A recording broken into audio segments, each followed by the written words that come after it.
Nu skal vi i gang med at måle op. Og jeg har snakket med entreprenøren derhenne, med hvad de har med. Og vi åbner vi så godt som med åben grav. Og her hvor jeg står nu, der har vi faktisk kun gadelys med. Og det jeg gør nu, det er, at jeg starter med at lave mit job, som jeg skal måle op i. Jobbet det er konstrueret med, at man bruger sine initialer, efterfulgt af år, måned, dato og et fortløbende nummer. Sådan som I kan se der.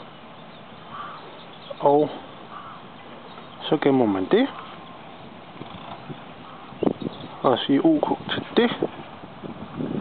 Og OK igen.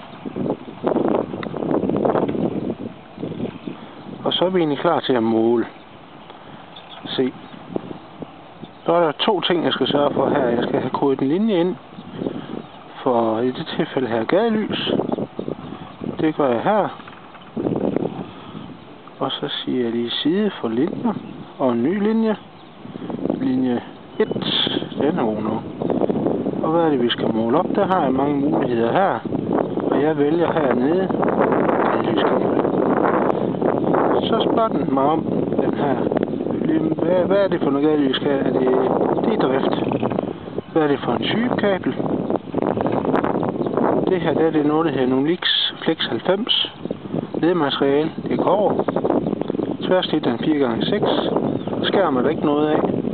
Opmålingsmetode, jamen det er så godt som åben grav det her. Det tør jeg godt lægge hovedet på blokken for. Gem. Linje 01, åben, ja, OK.